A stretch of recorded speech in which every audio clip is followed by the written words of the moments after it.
Good morning. आज हम शीत युद्ध की विभिन्न अवस्थाओं के ऊपर चर्चा करेंगे कि शीत युद्ध का जो प्रारंभ का हमने एक डिबेट देखा कि शीत युद्ध का प्रारंभ बोल्शेविक क्रांति से हुआ था या शीत युद्ध का प्रारंभ सेकेंड वर्ल्ड वॉर की समाप्ति के बाद से हुआ था, यानी कि 1945 से। उस पर हमने चर्चा की पिछले कक्षा में। आज हम शीत युद्ध की जो फेजेज़ हैं, कोल्ड वॉर की जो फेजेज़ हैं, उस पर हम चर्चा करेंगे। वैसे तो शीत युद्ध को की कुछ अवस्थाओं का कोई औपचारिक क्लासिफिकेशन नहीं किया जाता है, लेकिन फिर भी हम शीत युद्ध को समझने की दृष्टि से हम शीत युद्ध को कुछ अवस्थाओं में बांट के दे सकते हैं। तो इस प्रकार की हम 7 अवस्थाओं में इसे बांट के देखते हैं। जो पहली जो अवस्था थी, फर्स्ट, उसका नाम है परंपरागत शीत युद्ध। इस अवस्था की जो कालावधि थी, मतलब कि इसकी जो समय सीमा थी, वो 1946 से 1955 तक मानी जाती है।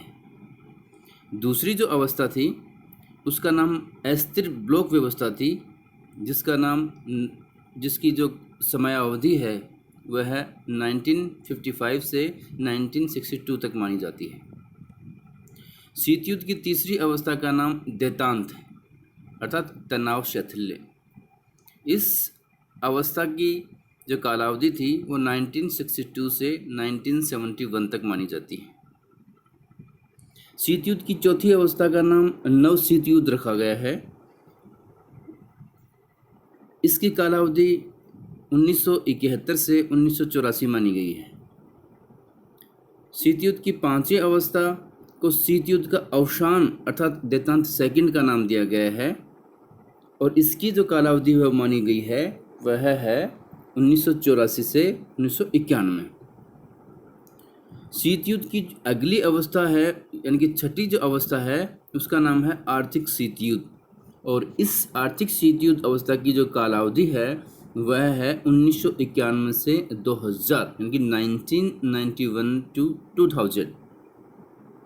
और शीत युद्ध की जो सातवीं और अंतिम अवस्था जिसको माना जाता है उसका नाम है वैचारिक आर्थिक सैनिक संघर्ष। ये 2000 से वर्तमान समय तक मानी जा सकती है।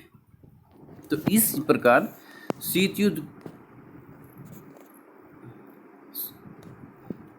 शीत युद्ध को कुल 7 अवस्थाओं में रेखांकित किया जा सकता है, जैसा कि हमारे नोट्स में भी लिखा गया है कि शीत युद्ध की 7 अवस्थाएं हैं। पहली अवस्था परंपरागत शीत युद्ध, दूसरी अवस्था अस्थिर ब्लॉक व्यवस्था, तीसरी अवस्था देतांत अर्थात तनाव से थल्ले वाली अवस्था, चौथी अवस्था नव शीत युद्ध की अवस्था है, पांचवी शीत युद्ध की अवसान यानी कि देतांत सेकंड की अवस्था है, छठी आर्थिक शीत युद्ध की अवस्था है, और सातवीं और जो नवीनतम जो अवस्था है उसे वैचारिक आर्थिक सैनिक अवस्था के नाम से रेखांकित किया गया है।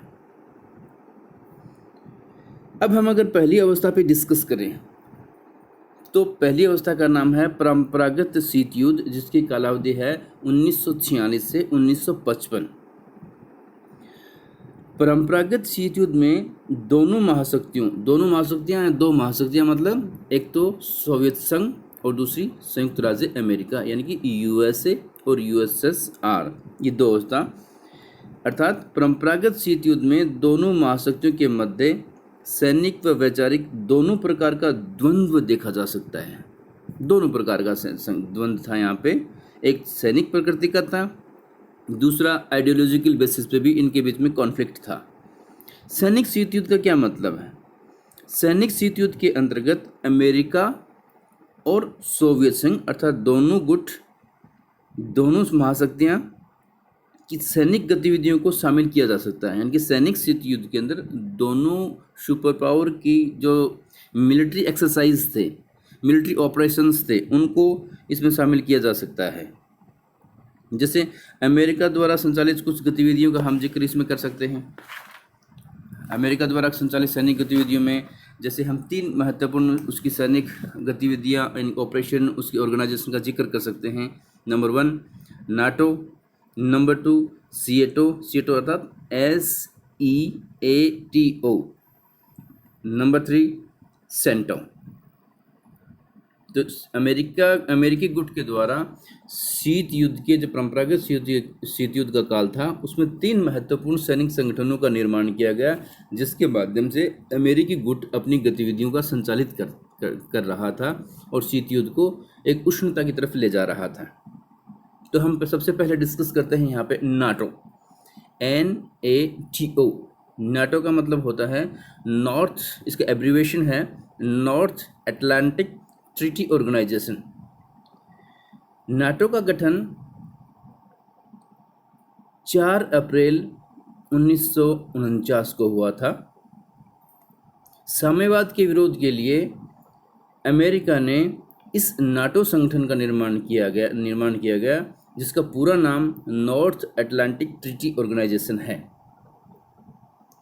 नाटो की स्थापना के समय अर्थात अप्रैल 1949 के समय इसके सदस्यों की संख्या 12 थी, परंतु वर्तमान में इसकी सदस्य संख्या का विस्तार हुआ और इनकी वर्तमान जो सदस्य संख्या है वह है 29। नाटो का मुख्यालय ब्रुसेल्स, बेल्जियम देश की ब्रुसेल्स में इसका मुख्यालय स्थित है। शीत युद्धोत्तर काल में नाटो का प्रमुख उद्देश्य अमेरिकी प्रभुत्व वाले एक ध्रुवीय विश्व व्यवस्था को बनाए रखना है, अर्थात पोस्ट कोल्ड वॉर एरा के अंदर नाटो का जो एम था, नाटो का जो एम बदल कर हो गया है किसी भी प्रकार से अमेरिका यानी कि एंग्लो सैक्सन जो ब्लॉक है उसके डोमिनेंस को वैश्विक स्तर पर बनाए रखना। शीत युद्धोत्तर काल में इसका ये मुख्य उद्देश्य हो गया है, जबकि शीत युद्ध के काल में नाटो का मुख्य उद्देश्य था सोवियत संघ की प्रसारवादी नीतियों को रोकना। अब हम दूसरे सैनिक संगठन की बात करते हैं, जिसका नाम है SEATO, SEATO। SEATO की स्थापना 8 सितंबर 1954 को की गई थी। इसका मुख्य उद्देश्य दक्षिणी पूर्वी एशियाई क्षेत्रों में साम्यवाद के प्रभाव को कम करना था, अर्थात यह साउथ ईस्ट एशिया में अमेरिकी जो पॉलिसी थी कंटेनमेंट ऑफ कम्युनिज्म, यानी कम्युनिज्म के प्रतिरोधन की जो नीति थी उसको एग्जीक्यूट करने का ये एक ब्लॉक था, एक संगठन था। इसमें निम्न 8 सदस्य शामिल थे। इसके मतलब सदस्य संख्या 8 थे: US, UK, France, New Zealand, Australia, Thailand, Philippine और पाकिस्तान। अर्थात अब इसकी जो स्थापना हुई तब इसकी सदस्य संख्या 8 थी। इसका जो मुख्यालय है वो बैंकॉक है। SEATO का विघटन जून 1977 को हो गया था, अर्थात जून 1977 के बाद में SEATO का अस्तित्व ही समाप्त हो गया। तीसरा जो संगठन था उसका नाम था CENTO, CENTO। सेंटो का मतलब है सेंट्रल ट्रीटी ऑर्गेनाइजेशन। प्रारंभ में इसका नाम बगदाद पैक्ट था। फरवरी 1955 में इसकी स्थापना की गई थी। इसकी प्रारंभिक सदस्य संख्या 5 थे और ये 5 सदस्य निम्नलिखित थे: UK, तुर्की, ईरान, इराक और पाकिस्तान। इसका मुख्यालय है अंकारा, तुर्की के अंकारा में इसका मुख्यालय है। 1958 में इराक के निलंबन के बाद बगदाद पैक्ट का नाम सेंटो कर दिया गया। इस संगठन का मुख्य उद्देश्य था मध्य एशिया में साम्यवाद के प्रभाव को कम करना। सेंटो का विघटन मार्च 1979 यानी कि मार्च 1979 को कर दिया गया। तो आज का जो हमारा टॉपिक था उसमें मुख्य रूप से हमारा जो फोकस किया गया था वो शीत युद्ध के फेजेस पे है। तो हमने उसके फेजेस को देखा।